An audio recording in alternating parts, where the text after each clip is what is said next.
Merci pour votre confiance et fidélité à la chaîne mère. Il est 13h à Bamako, la même heure à Lomé et à Abidjan.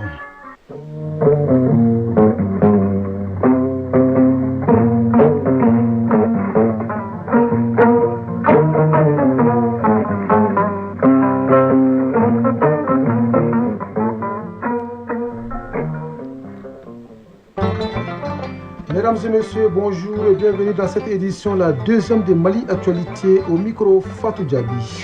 Et Bourama Traoré, merci de nous choisir pour vous informer les titres. Une année se termine, une autre s'ouvre avec de belles perspectives pour le Mali. Pour 2026, le président de la transition annonce des chantiers visant à améliorer le quotidien des Maliens et à renforcer la sécurité du pays. L'intégralité de son message de Nouvel An à suivre en début de cette édition. À l'international, les messages de Nouvel An ont une saveur politique, économique, judiciaire et sociale.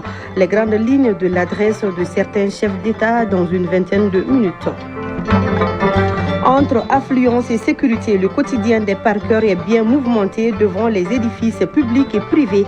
Malgré des péripéties, ils tirent leur épingle du jeu. Dans cette activité, c'est le grand format de ce 13h. Elle menace la cohésion sociale, la sécurité et mine l'économie nationale. On parle de la corruption qui fait perdre au Mali des centaines de milliards de francs CFA. La chronique judiciaire revient sur ce phénomène aux multiples visages. Voilà pour le sommaire. Nous sommes jeudi 1er janvier 2026. Mesdames et messieurs, bonjour et bienvenue dans ce premier 13h de l'année.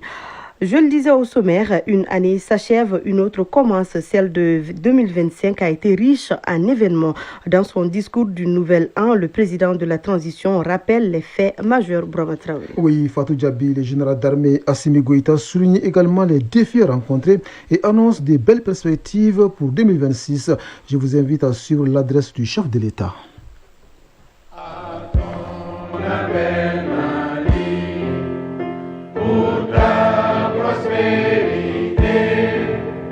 Fidèle à ton destin, nous serons tous réunis.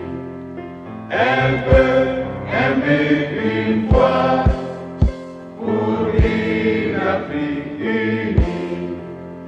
Si l'ennemi découvre son front, au-delà ou au-dehors, debout sur les remparts, nous sommes résolus de mourir pour l'Afrique et pour toi, Mali.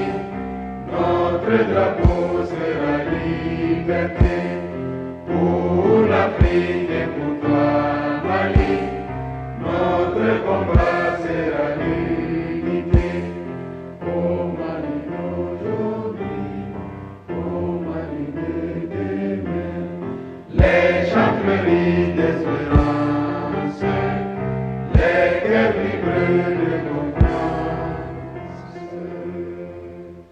Maliennes, Maliens, mes chers compatriotes, hôtes du Mali, par la grâce d'Allah, nous franchissons le seuil de la nouvelle année 2026. En ce moment de recueillement et d'espérance, je formule pour chacune et chacun d'entre vous des vœux de réconfort, de concorde, de santé et de prospérité. Je m'incline pieusement devant la mémoire de nos martyrs civils et militaires. Leur sacrifice est le socle de notre engagement et de notre renouveau. À nos blessés, aux familles endeuillées, la nation exprime sa solidarité indéfectible. Et je voudrais également adresser ma compassion aux populations durement éprouvées par les sinistres survenus dans notre pays. Je formule le vœu que l'élan de solidarité nationale dans la dignité et l'entraide continue de soulager les peines et de relever les vies. Maliennes, Maliens, mes chers compatriotes, le passage à une nouvelle année est une occasion de regarder ensemble le chemin parcouru, d'évaluer nos efforts communs et de mesurer avec lucidité les défis à relever. L'année 2025, dont nous vivons les derniers instants, a été une année de preuve, notamment sur les plans énergétiques et économiques. Elle a également été une année de vérité, celle qui révèle dans l'adversité le patriotisme et la résilience indéfectible des Maliennes et des Maliens. Je rends un hommage appuyé à notre peuple pour sa dignité, sa patience et sa détermination. Depuis plusieurs mois, notre pays subit d'importantes perturbations dans son approvisionnement en carburant, consécutives à des attaques répétées contre des convois vitaux. Parallèlement, une campagne de désinformation a tenté d'installer le doute, la peur et la division. Elle n'a fait que renforcer notre prise de conscience collective et consolider notre dynamique de résistance. En ces instants solennels, je salue la bravoure de nos opérateurs économiques, de nos chauffeurs et de leurs apprentis, qui, au péril de leur vie, ont assuré le ravitaillement du pays. Je félicite nos forces armées et de sécurité, ainsi que le gouvernement, pour la coordination de la réponse nationale ayant permis d'éviter des ruptures majeures de carburant. Derrière chaque défi se dresse une opportunité. Le défi d'importation doit devenir une opportunité d'innovation. Pour une nation debout comme la nôtre, l'adversité n'est pas un frein, elle est un levier. Maliennes, Maliens, mes chers compatriotes, face aux pressions, aux tentatives d'isolement et aux manœuvres d'influence, le Mali a fait un choix, celui de la souveraineté assumée. Là où certains attendaient la résignation, nous avons opposé la décision. Le temps de l'improvisation est révolu. Le Mali a fait le choix irréversible de rompre avec la navigation à vue. C'est dans cette perspective que j'ai doté notre nation d'une boussole stratégique. La vision prospective Malikura Nyatasira Kabesam Baflani Biurani Sabama, adossée à une stratégie de mise en œuvre 2025-2033. Ancrée dans le scénario du renouveau, cette vision est notre pacte d'honneur avec les générations futures. À l'horizon 2063, notre ambition est de faire du Mali une nation souveraine, unie, juste, sécurisée et prospère. Nous abordons l'année 2026 avec une ligne de conduite, celle de consolider la souveraineté et de bâtir une prospérité partagée. Maliennes, Maliens, mes chers compatriotes, la paix durable demeure la condition première de tout progrès. C'est le sens du combat héroïque mené chaque jour par nos forces armées et de sécurité contre le terrorisme et le crime organisé. Je salue leur bravoure, leur discipline et leur professionnalisme. La nation ne les oubliera jamais. Mener une guerre asymétrique est une épreuve redoutable, Mais face à la menace, nous avons choisi de rebâtir notre outil de défense. Des avancées significatives ont été enregistrées, des zones ont été sécurisées, la liberté de mouvement s'est améliorée et l'autorité de l'État poursuit son rétablissement. Et cette dynamique dépasse nos frontières nationales. Avec nos frères du Burkina Faso et du Niger, nous avons franchi une étape déterminante avec l'opérationnalisation de la force unifiée de l'AES et la mise en place d'un dispositif opérationnel coordonné. Face à l'ennemi commun, notre solidarité s'est traduite en actes. Protéger nos peuples et défendre notre espace commun.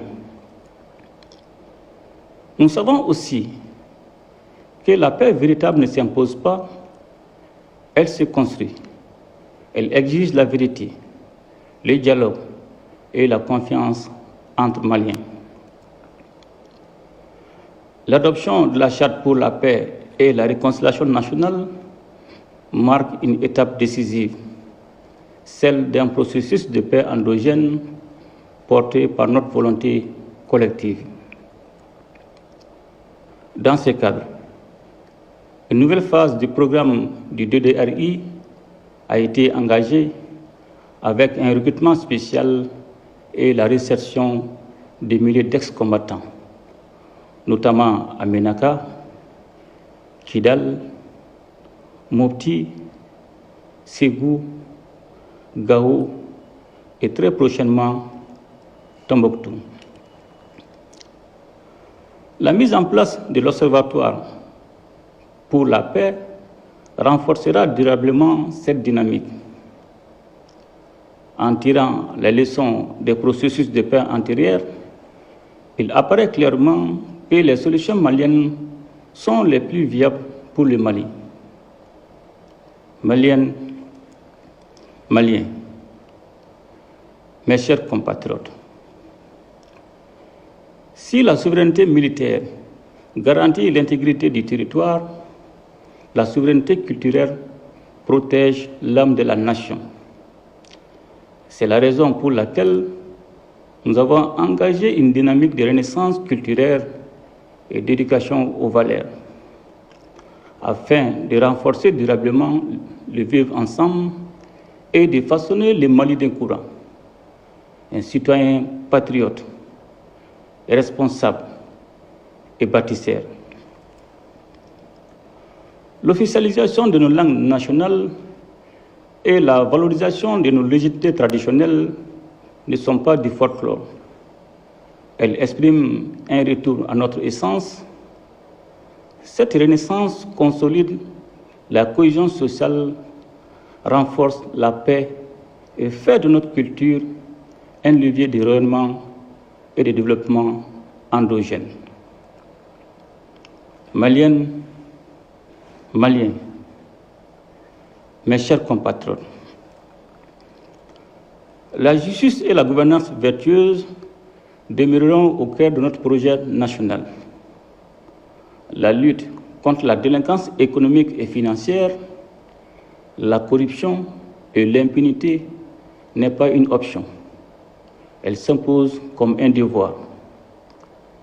Le pôle national économique et financier et l'Agence nationale de recouvrement des avoirs saisis ou confisqués participent à l'affirmation de la règle que nul n'est au-dessus de la loi et que l'argent indûment soustrait à la nation doit obligatoirement revenir à la nation. Maliennes, Maliens, mes chers compatriotes, lors des assises nationales de la refondation, le peuple malien avait exprimé sa vive préoccupation face aux dérives et dysfonctionnements du paysage politique, susceptibles d'alimenter la mauvaise gouvernance.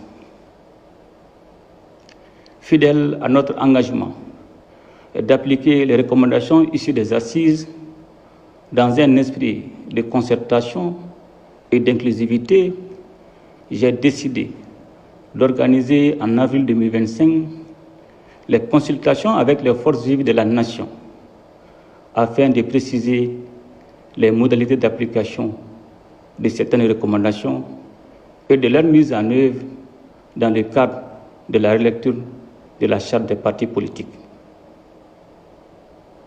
À l'issue de cette rencontre, les participants ont notamment recommandé la dissolution des partis politiques afin de repartir sur des bases plus saines et plus justes et de faire l'audit des partis politiques. L'année 2026 ouvrira le sentier des concertations nécessaires autour de l'avant-projet de loi déterminant les conditions de formation et d'exercice des activités des partis politiques, prévu à l'article 39 de la Constitution. Maliennes, Maliens, mes chers compatriotes, malgré les différentes sanctions imposées depuis 2020 et les contraintes sécuritaires, notre économie a démontré une résilience remarquable par une croissance soutenue, une inflation maîtrisée et une dette soutenable. L'État a assuré ses dépenses essentielles et le retrait du Mali de la liste grise du GAFI en juin 2025 a renforcé la crédibilité de notre signature. Nous avons consenti des efforts importants pour protéger le pouvoir d'achat, notamment par des subventions ciblées sur les denrées essentielles et l'énergie. Nous poursuivrons cette dynamique avec discipline, efficacité et transparence. À travers des programmes dédiés à l'entrepreneuriat et à l'emploi, des dizaines de milliers d'emplois ont été créés, redonnant espoir et perspective à notre jeunesse. Parallèlement, la modernisation de l'administration financière se poursuit, notamment par la digitalisation des recettes publiques afin de renforcer l'efficacité de l'État et la transparence au bénéfice des citoyens. Dans le secteur minier, l'ouverture de nouvelles capacités, l'application stricte de nos textes, ainsi que la renégociation de certains contrats ont déjà produit des retombées significatives pour l'État. En 2026, nous poursuivrons cette trajectoire par des mesures de structuration et de valorisation, afin que la richesse nationale serve davantage à l'investissement public, l'emploi et la transformation locale. Une vérité doit s'imposer. La richesse du Mali va appartenir aux Maliens et profiter d'abord au peuple malien. Maliennes, Maliens, mes chers compatriotes, la crise énergétique a été éprouvante. Cette épreuve nous oblige à une transformation profonde. Elle nous impose d'édifier une souveraineté énergétique par la diversification des sources d'énergie, par le développement des capacités nationales, par des investissements structurants et par l'amélioration durable de la gouvernance du secteur.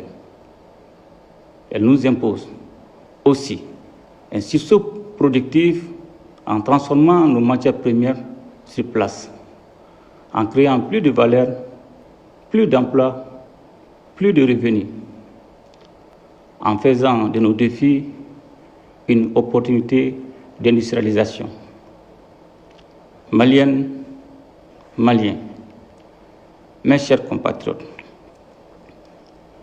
la véritable richesse d'une nation, ce sont ses femmes et ses hommes, surtout sa jeunesse. C'est la raison pour laquelle nous plaçons le développement du capital humain au centre de notre action, en mettant l'accent sur la santé, l'éducation, la formation professionnelle et la promotion des compétences. Dans le domaine de la santé, nous poursuivrons la réalisation de structures modernes afin de garantir à chaque citoyen des soins de qualité, ici même au Mali, dans la dignité. Le projet présidentiel d'urgence hospitalière restera à cet égard un axe majeur de notre engagement. Maliennes, Maliens, mes chers compatriotes, conformément à la vision Malikura Nyatasira Kabesamba Flani Bioran Sabama et à la stratégie nationale pour l'émergence et le développement durable 2024-2033, le gouvernement mettra en œuvre le projet de formation des ressources humaines mieux préparées et dotées de compétences reconnues, avec des programmes de construction et d'extension et de mise à niveau des infrastructures scolaires et universitaires. Maliennes, Maliens, mes chers compatriotes, l'année 2026 sera l'année de la consolidation, de la conquête du bien-être et du progrès. Je vous souhaite à chacune et à chacun une bonne et heureuse année 2026, dans un Mali apaisé, réconcilié, stable et prospère. Ensemble, nous ferons le Mali Koura, qu'Allah bénisse le Mali et protège les Maliens. Je vous remercie.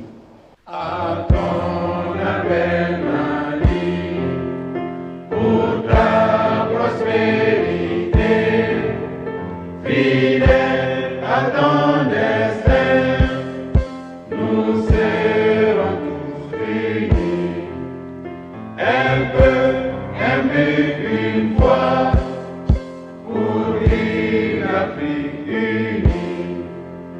Si l'ennemi découvre son front, au-delà ou au-dehors, debout sur les remparts, nous sommes résolus de mourir pour l'Afrique et pour toi, Mali. Notre drapeau sera liberté pour l'Afrique et pour toi, Mali.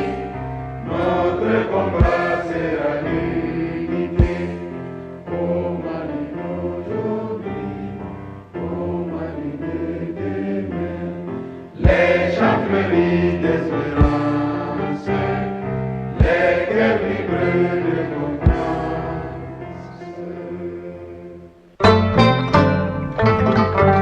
Vous venez de l'entendre, le président de la transition salue la résilience du peuple malien et rend hommage à l'armée pour sa détermination à combattre les forces du mal. Même tonalité au Burkina Faso, où le capitaine Ibrahim Traoré rend hommage aux forces de la défense et de la sécurité pour les succès enregistrés dans la lutte contre le terrorisme. Il évoque notamment la reconquête de plusieurs villages par les FDS. Au Togo, le président Faure Gnassingbé estime que dans une république, des choses doivent être stables, la continuité de l'État et des institutions. C'est pourquoi, dit-il, il est resté à la tête de l'exécutif. Au même moment, en Côte d'Ivoire, le président Alassane Ouattara met également en avant la stabilité institutionnelle et la continuité du pouvoir. Il a félicité les Ivoiriens pour des scrutins présidentiels et législatifs qu'il qualifie de transparence et crédibles. Au Sénégal, le président Bassirou Diomaye Faye affirme que des réductions drastiques des dépenses publiques ont été engagées. Il annonce également que les réformes de la justice interviendront en 2026. L'adresse à la nation constitue un rendez-vous institutionnel majeur puisqu'elle permet au président de la République de dresser le bilan de l'année écoulée, de fixer le cap et d'annoncer les grandes orientations à venir. Les Guinéens, de leur côté, sont restés contre toute attente sans message présidentiel pour clore 2025. Au Gabon, le général Brice Clotaire Oligui Nguema souligne que 2025 a été l'année de la légitimation par les élections. Il félicite les Gabonais pour l'avènement de la 5e République après l'organisation d'élections législatives, sénatoriales et présidentielles. Et au Cameroun, le président Paul Biya remercie la population pour sa confiance et annonce mettre en place un gouvernement dans les jours à venir.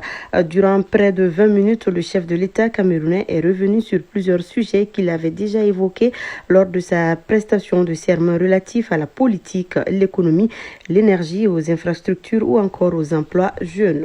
Au Tchad, le président Mahamat Idriss Déby Itno exhorte les magistrats à redorer le blason de la justice du pays.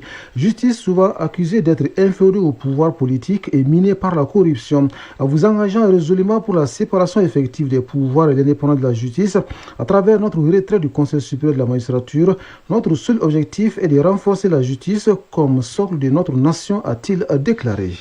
Au Congo, le président Denis Sassou Nguesso évoque longuement l'élection présidentielle prévue en mars 2026.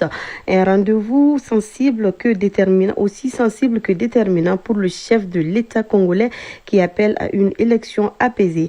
À la veille, il a été investi à l'unanimité candidat du Parti congolais du travail au pouvoir. Madagascar, le président de la transition, Michael Randrianirine, annonce plusieurs mesures, notamment la construction du débarrage hydroélectrique, des routes et l'installation des panneaux solaires, des annonces dans un pays où les urgences sociales restent nombreuses, parmi lesquelles les délestages à répétition, les coupures d'eau et la corruption, les principales doléances de la jeunesse auxquelles le président malgache dit commencer à répondre. Au même moment, Brahma Traoré au Maroc, le roi Mohamed VI a adressé des cartes de vœux aux chefs d'État et de gouvernement de pays frères et amis, dans lesquelles il exprime ses chaleureuses félicitations et ses sincères vœux de santé, de bien-être et de prospérité. Par la même occasion, le roi a reçu des cartes et des messages de félicitations des dirigeants de ces pays ainsi que de hautes personnalités internationales souhaitant davantage de progrès et de prospérité au peuple marocain. En France, le président Emmanuel Macron a présenté ses vœux pour sa dernière année à la tête du pays. Confronté à une impopularité record et à une instabilité internationale, le chef de l'État n'a pas fait de grandes annonces, mais a mis 3 vœux pour la France: unité, force et espérance. Dans ses vœux les plus courts depuis 2017, il a affirmé que l'année 2026 peut être et doit être utile. Et pour boucler ses vœux présidentiels en Chine, le président Xi Jinping souligne que l'année 2025 marque l'accomplissement du 14e plan quinquennal du développement économique et social. Durant les 5 années écoulées, dit-il, l'économie chinoise n'a cessé d'enregistrer de nouveaux records et pourrait atteindre cette année 2026 140 000 milliards de yuan. La puissance économique, le niveau scientifique et technologique, les capacités de défense nationale ainsi que la puissance globale de notre pays ont atteint de nouvelles hauteurs, se réjouit le dirigeant chinois. 13h passées de 28 minutes, nous revenons au Mali. C'est un métier qui fleurit à Bamako, celui de parquet. Devant les édifices publics, privés et au niveau des grandes places, les acteurs du secteur sont de plus en plus nombreux. Les parkings de motos servent de stationnement des engins des usagers, moyennant quelques pièces d'argent. D'une part, c'est pour mieux sécuriser ces motos des vols et autres incidents malheureux. Et d'autre part, c'est un emploi qui permet de gagner sa vie. Entre gestion des flux, protection des engins et contact direct avec les usagers, le quotidien des parkeurs est bien chargé, comme nous raconte Adam Kone dans le grand format de cette édition. Il suffit de s'arrêter un instant devant un parking pour comprendre.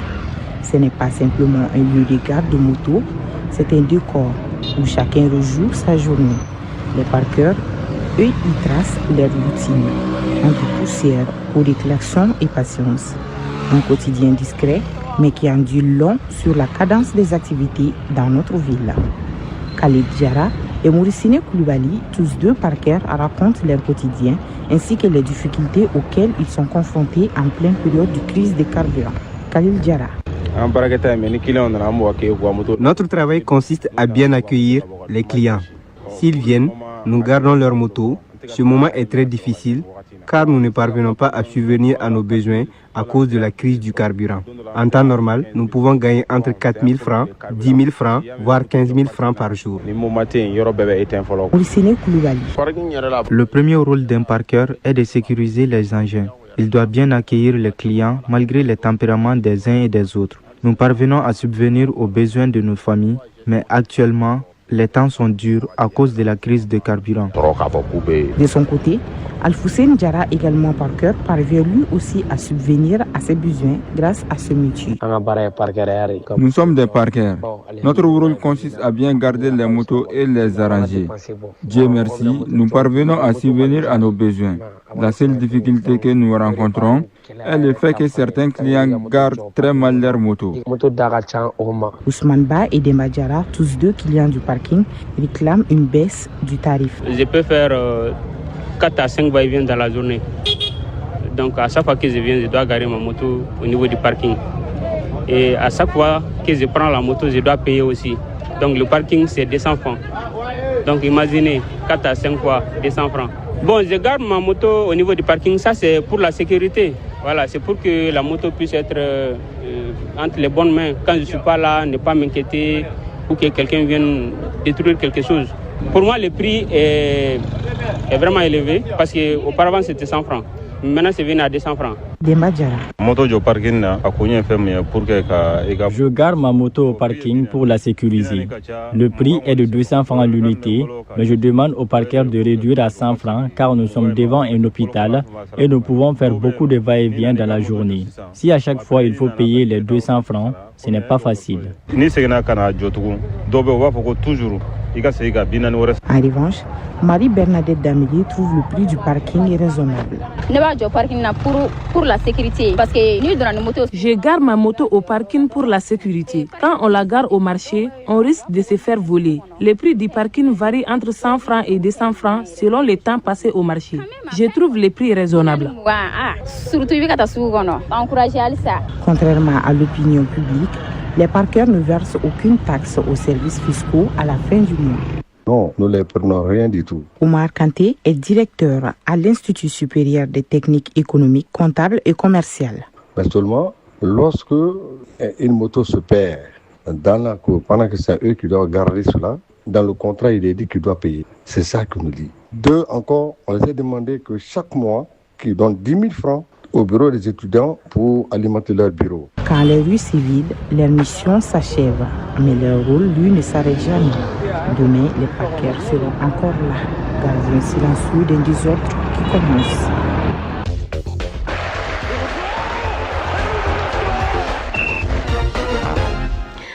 Dans l'actu des sports, direction Maroc pour parler de la CAN 2025, le tableau des huitièmes de finale est désormais au complet. Le Mali affronte la Tunisie le samedi à 19h, temps universel. Pour assurer la couverture de la CAN Maroc 2025, les hommes des médias sont fortement mobilisés, sans lesquels cette grande messe du football africain aurait manqué une saveur particulière. Clin d'œil à ces hommes et femmes dans la synthèse de l'actualité sportive qui porte la signature de Abdul Karim Kaba.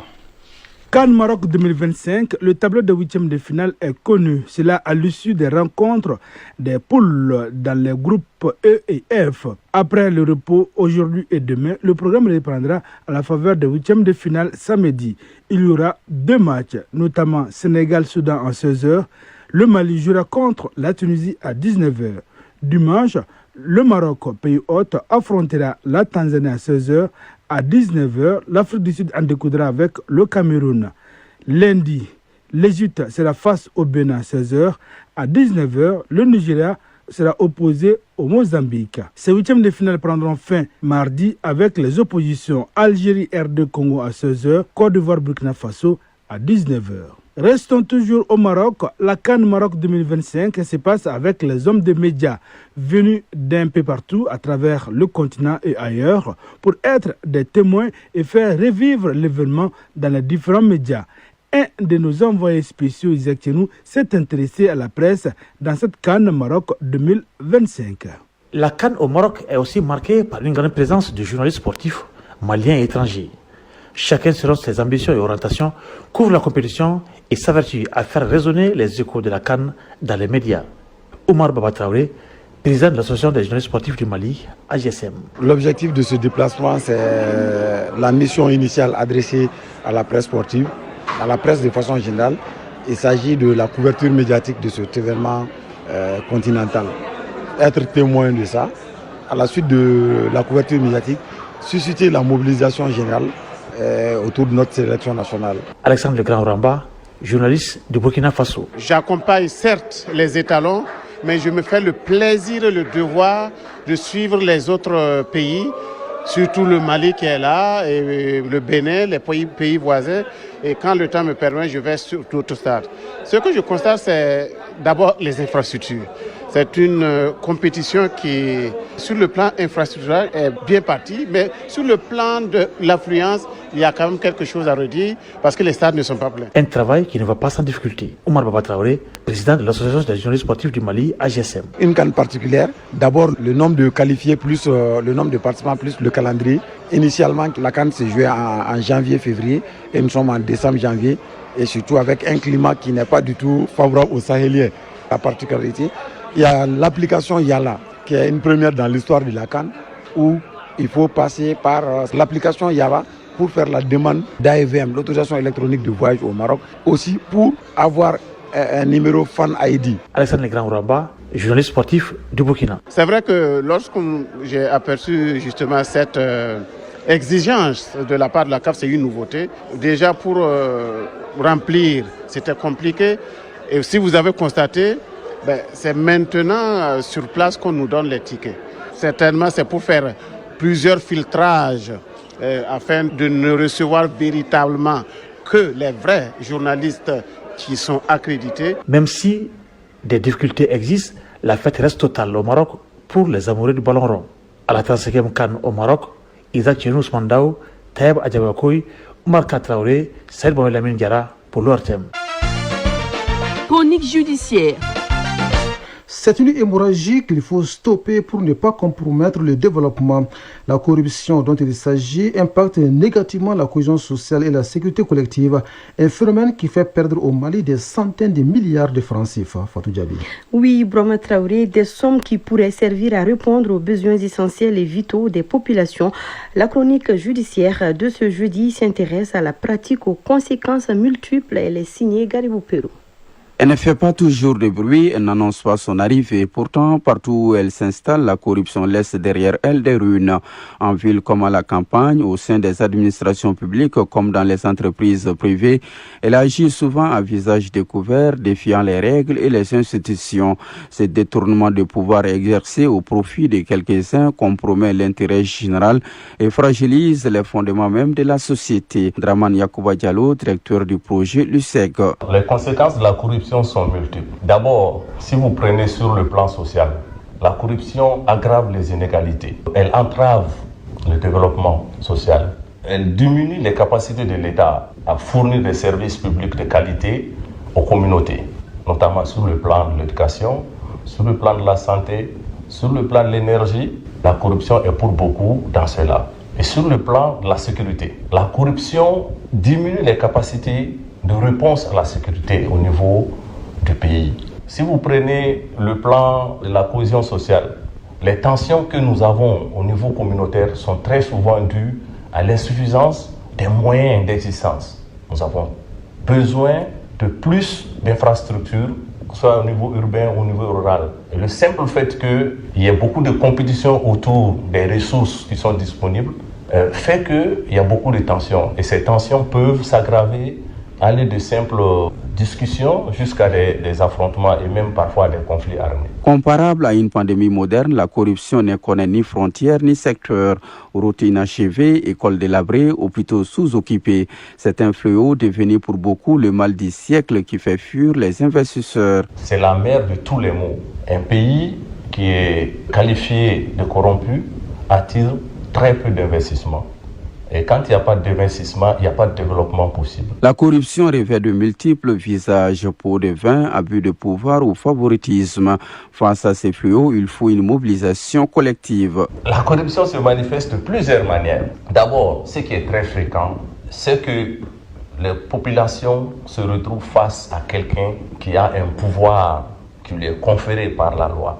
Et cette personne abuse de ce pouvoir pour extorquer de l'argent ou d'autres avantages qui sont indus, que nous pouvons rencontrer tous les jours à tous les niveaux. Il y a d'autres manières où vous allez trouver de surfacturation des services qui ne sont pas rendus mais qui sont payés. Tout ça concourt vraiment à la corruption. Au-delà de ça, au niveau des recrutements, vous allez voir que quelqu'un qui n'a pas le niveau se retrouve à un poste, alors que ceux qui ont le niveau, qui le méritent, n'y ont pas accès, juste tout simplement parce que la personne a quelqu'un qu'il connaît et que cette personne a un pouvoir. Et ce pouvoir lui permet d'opérer des irrégularités. Véritable cancer économique et social, la corruption ronge la société de l'intérieur, affaiblissant l'état de droit et creusant les inégalités. S'engager à combattre ce poison silencieux, c'est bien plus qu'un acte civique. C'est un combat pour la justice, la transparence et la dignité humaine. Merci Garibou Pérou. Ainsi va l'actualité en ce jeudi 1er janvier 2026. Cette tranche d'information vous a été servie par Fousseni Sissoko à la mise en onde. À la mise en ligne, Badji Touré, c'était au micro Fatou Djabi. Et Broma Traoré, le plaisir était pour nous de vous servir. Et par ma voix, toute l'équipe de cette édition vous souhaite une très belle et bonne année. Surtout, n'oubliez pas de prendre soin de vous, car chaque heure de vie est une chance et chaque jour est une grâce. Que la grâce d'Allah nous accompagne tout au long des 365 prochains jours.